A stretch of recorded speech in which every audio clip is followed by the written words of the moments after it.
We are very disheartened and we are very disappointed from our government, from every and each and every person here, जो हमें ये झूठे दिलासे दे रहे हैं सुबह से और कुछ कर नहीं रहे हैं। हमें ये उम्मीद नहीं थी सीएम से कि हमारे लिए इतना हम क्या मतलब इतनी घटिया बसेस, मुझे मतलब उम्मीद ही नहीं हो रही है। जो बच्चे आ रहे हैं ईरान से उनको भी बोल के रखूंगी कि प्लीज स्टेट गवर्नमेंट से कुछ एक्सपेक्ट मत करिएगा, क्योंकि ये इन्होंने हमें इतना परेशान करके छोड़ा है, इतना परेशान करके छोड़ा है।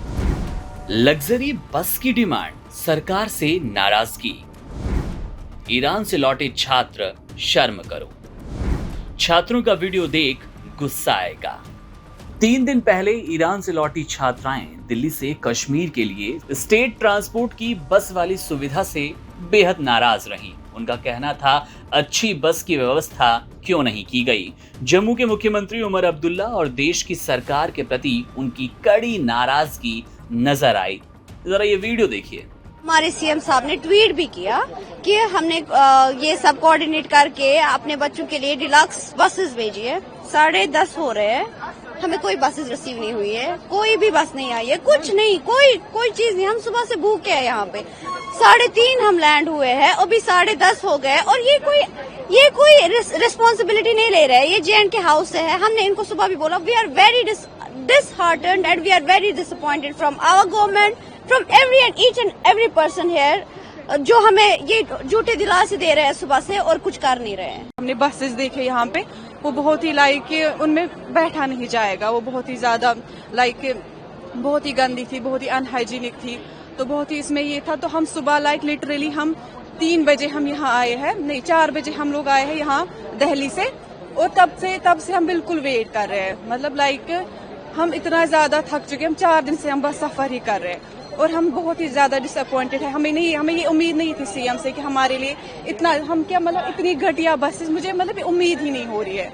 ये सब मैं बहुत डिसअपॉइंटेड हूँ। अभी तक हमें किसी सफर में कोई परेशानी नहीं हुई सेंट्रल गवर्नमेंट की तरफ से। अब मैं 1000वीं बार ये चीज बोल रही हूँ, अभी तक कोई परेशानी नहीं हुई। बस जब से हम दिल्ली आए, जब से स्टेट गवर्नमेंट की जिम्मेदारी हम पे, स्टेट गवर्नमेंट हमारे लिए कुछ नहीं कर रही है। और मैं आगे आने वाले जो बच्चे आ रहे हैं ईरान से उनको भी बोल के रखूंगी कि प्लीज स्टेट गवर्नमेंट से कुछ एक्सपेक्ट मत करिएगा, क्योंकि ये इन्होंने हमें इतना परेशान करके छोड़ा है, इतना परेशान करके छोड़ा है। न सुबह से हमने कुछ खाया, न सुबह से कुछ पिया है। इनको कोई चट्टी नहीं है हमारी, इनको कोई नहीं हमारी पड़ी, इनको कोई एहसास नहीं है कि अगर यहाँ पे कोई बीमार हो गया, किसी को कुछ हो गया, ये हम किसको रिस्पॉन्सिबल ठहराएंगे। सोचिए, जब ईरान की धरती पर बारूद बरस रहे हों, आसमान पर मिसाइलों का जत्था हो और इजराइल ईरान के बीच युद्ध का भयावह माहौल हो, तब ये छात्राएं अपनी वतन वापसी को लेकर नाराज हैं, अपनी वतन वापसी पर खुश नहीं हैं, ट्रिप जैसी सुविधाओं की मांग कर रही हैं, जैसे लग्जरी बस चाहिए,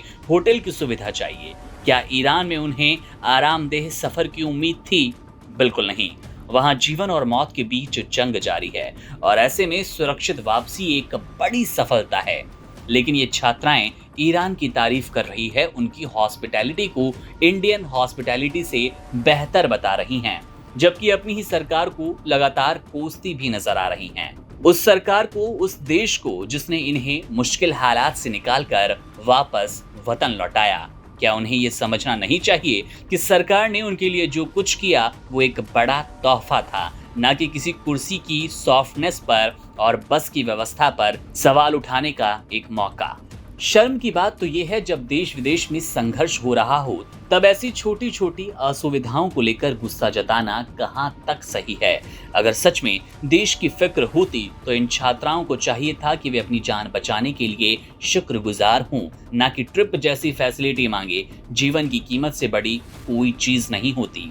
और जब आप सुरक्षित वापस आते हैं तो शिकायत करने से पहले धन्यवाद करना चाहिए। शायद इन्हें इस बात की समझ अभी नहीं है कि संकट के समय संयम और आभार सबसे बड़ी ताकत होता है। Subscribe to One India and never miss an update.